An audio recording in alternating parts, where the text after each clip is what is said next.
Hola, bienvenidos. Damos apertura a otra clase de sujeto de la educación. En esta oportunidad vamos a hablar un poco de lo que es la motricidad fina. La pregunta es, ¿qué es la motricidad fina? Bueno, ya estuvimos hablando un poco de la motricidad gruesa y también debemos decir que la motricidad fina y el dominio de esta motricidad fina por parte del sujeto es muy importante para la adquisición de nuevas actividades que tienen que ver con, con ser más precisas, más refinadas, pero muy necesarias para el sujeto. Ahora vamos a ver. Cuando hablamos de motricidad fina, lo primero que tenemos que pensar es que intervienen en esta motricidad fina los músculos finos y cortos de todo el cuerpo. Así como hablábamos que teníamos músculos largos y gruesos, también nuestro cuerpo está formado por músculos finos y cortos. Uno de los ejemplos son los músculos de la mano, que si los comparamos con los músculos de las piernas o del torso, logramos ver su diferencia. Otro, los músculos de la cara, otro, los músculos del aparato fonoarticulatorio, que iremos describiendo y contando un poco más adelante. La motricidad fina también, cuando pensamos en ella, tenemos que pensar que comprende todas las actividades del niño que necesitan de una precisión y de un elevado nivel de coordinación. Entonces, se van a ver involucradas en movimientos realizados por una o varias partes del cuerpo, pero que no tienen gran amplitud y tampoco implican alguna cuestión a las veces también de desplazamiento, sino que, como decíamos, son precisos y ajustables a lo que el sujeto quiere manipular o comunicar. Bueno, ¿dónde hay músculos finos y pequeños? Hay motricidad fina. Entonces la encontramos dentro del aparato fonoarticulatorio, todo lo que va a tener que ver con el movimiento de la boca, las cuerdas vocales, la lengua, todo ese aparato que nos permite emitir sonidos y hablar, tiene el manejo de los músculos finos y cortos. También el aparato de deglución, cuando tragamos, ¿sí? También ahí hay un manejo de músculos pequeños y cortos. Ustedes ven la boca, adentro de la boca, cuello, ¿m? El control ocular, también alrededor de los ojos, hay un montón de músculos cortos y pequeños que permiten los movimientos oculares y el control de esos movimientos oculares, como también la capacidad de abrir y cerrar los párpados. En las manos, en los dedos, hay músculos pequeños y también en los pies. En los pies hay músculos pequeños también que hacen al manejo y el control también de los pies. El desarrollo de la motricidad fina es decisivo para la habilidad de experimentación y aprendizaje sobre el entorno. Las habilidades en la motricidad fina se van a desarrollar en un orden progresivo, paso a paso, respetando las leyes cefalocaudal, ¿sí? Pero vamos a ver que también hay procesos acelerados de adquisición, como también hay procesos también de retraso o frustración, que no son, no dejan de ser inofensivos cuando el sujeto en realidad se retrasa mucho en ese desarrollo de la motricidad.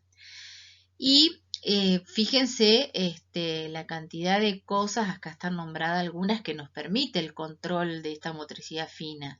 Manipular objetos, como tapar, destapar frascos, utilizar los cubiertos, utilizar los elementos de higiene, ensartar, abrochar, desabrochar, atarse los cordones, trozar, recortar, enhebrar, dibujar, la escritura, depende de este control de la motricidad fina y de esta buena coordinación.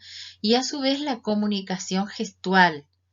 La cara es otro lugar donde tenemos músculos finos, entonces permite esta comunicación gestual también. Los aspectos de la motricidad fina que se pueden trabajar más a nivel escolar, como también en el sistema educativo en general, y que se necesitan ser trabajados, especialmente en nivel inicial y en los primeros años de la escolaridad primaria, son, por ejemplo, la coordinación visomanual, es decir, esta posibilidad de coordinar los ojos con la mano, la coordinación facial, la coordinación fonética y la coordinación gestual. Veamos cada uno. La coordinación visomanual, como estábamos diciendo, es esta posibilidad de articular dos funciones, como es la función de la visión y la función de las manos, de la manipulación, para llegar a cumplir una praxia, es decir, un movimiento coordinado con un fin determinado para hacer algo. Entonces conducirá al niño o al sujeto al dominio de la mano. Y los elementos más afectados que intervienen en este proceso son la mano, la muñeca, el antebrazo, el brazo y, por supuesto, lo que es la visión. Las actividades que se desarrollan, digamos, esta coordinación o que desarrollan esta coordinación visomanual, por ejemplo, son pintar, colorear, enhebrar, recortar, dibujar. Por eso yo decía que es algo que en realidad se necesita mucho en el nivel inicial, e inclusive en los primeros años de primaria, porque después vamos a lo más fino y lo más coordinado, que es la coordinación visomotriz en la escritura. Y dentro de la escritura, por ejemplo, en el copiado, es decir, en el copiar, cuando les pedimos a los niños que copien desde el pizarrón, hay todo un proceso de adecuación visual a un espacio que es amplio y que está enfrente del niño en forma vertical, que se tiene que adecuar a un espacio gráfico de un renglón que está en forma horizontal, ¿sí? Y a su vez respetando las formas de la letra y la direccionalidad de cada uno. Entonces, ejercitar esta coordinación visomanual es muy importante.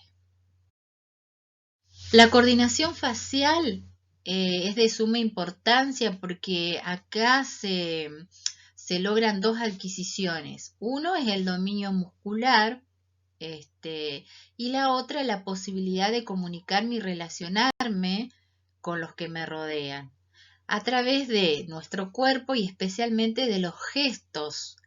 Y a veces en este proceso comunicativo entran los gestos a nivel voluntario, cuando yo quiero comunicar algo, por ejemplo, decir no con la cabeza o decir sí, sí, o a su vez hasta con gestos involuntarios cuando estoy escuchando algo que me desagrada y frunzo el ceño o saco la lengua, ¿sí?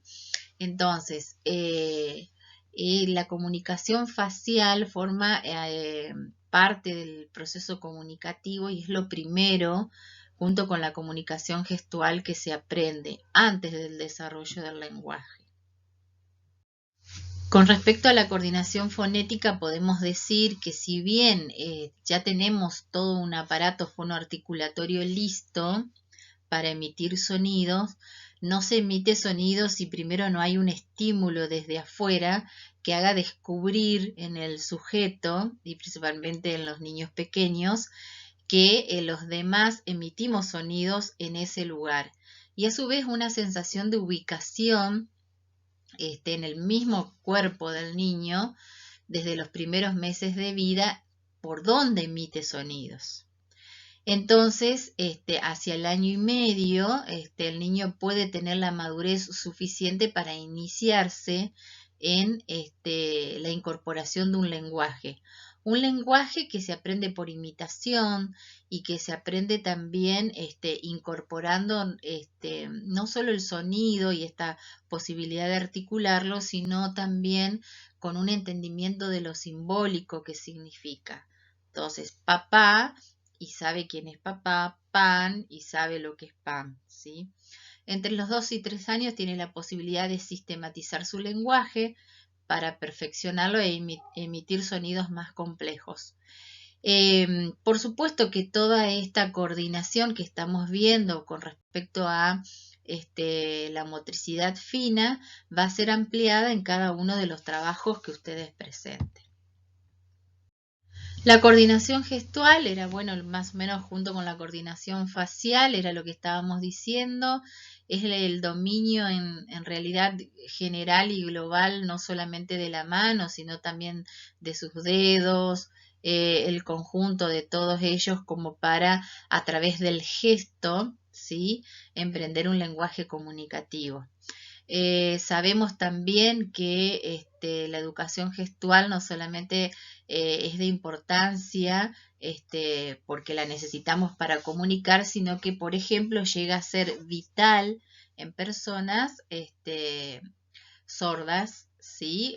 Y en personas mudas. Bueno, y un tema que viene unido con esto de la motricidad fina y de la coordinación es a su vez el grafismo. El grafismo puede definirse como la capacidad de escribir o manipular determinados utensilios que dejen huellas o trazos sobre el papel. Por eso cuando pensamos en grafismo pensamos tanto en el dibujo como en la escritura, como dejar una huella, ¿sí?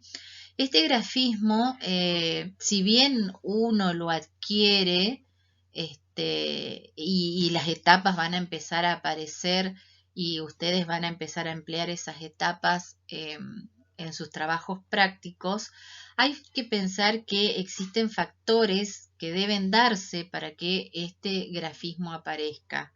No es natural ni normal, digamos, la aparición de grafismo, si bien lo tomamos así, llevó años de evolutivos en el sujeto humano para que sea incorporado. Bueno, hay un factor motor que está determinado por el nivel de maduración. Hace referencia a la capacidad del control neuromuscular. Entonces, a un bebé de 4 meses no le podemos dar un lápiz para que nos haga un grafismo, para que nos escriba una palabra o nos haga un dibujo, porque todavía no tiene la forma de prensión suficiente, la fuerza necesaria, la coordinación oculomanual para hacer esto sobre el papel. También hay un factor perceptivo que hace referencia a la forma del trazo, es decir, esta percepción, lo que yo veo, poder reproducirlo y transformarlo en una línea significativa. Entonces vamos a ver en esa evolución del grafismo con respecto al dibujo cómo a veces puntitos o líneas sueltas sin conexión que intentaron representar algo, en realidad no lo lograron, hasta que un redondo, por ejemplo, representa una pelota o el sol, y hasta que en una palabra, si vamos a la escritura, represento todo un concepto o una imagen. Y también, unido a esto, como estábamos diciendo, el factor representativo, es decir, el significado del trazo, el simbolismo. Entonces, un palito puede ser un 1, como un palito puede ser un palito en sí, o un palito puede representar gotas de lluvias en un dibujo. Bueno, en este cuadro tienen las etapas tanto del dibujo como de la escritura, nombradas cada una de ellas. El desafío ahora es que en cada trabajo práctico y en cada edad del sujeto que les tocó descubran en qué etapa del dibujo están y en qué etapa de la escritura están y por qué. Otra parte de este trabajo práctico va a tener la idea de, bueno, ¿qué hacemos para desarrollar en este caso la motricidad fina? y bueno, y presentar algunas propuestas. Entonces, por ejemplo, acá tienen tomar diferentes objetos, abrir y cerrar recipientes, ejercicios de grafomotricidad, ejercicios de grafismo, moldear plastilina. Esto es mínimo, pero ojo, esto está nombrado en forma general. Pensemos qué ejercicio de toma de objetos le podemos dar a un niño de 6, a uno de 12, o a uno de 1 año, o a uno de 4 meses. Va a variar en esas propuestas, por más que estemos hablando de toma de objetos, según el niño y la edad y las posibilidades motrices y todos los factores que venimos diciendo hasta ahora, que le toque a ustedes en cada trabajo. Bueno, adelante a trabajar.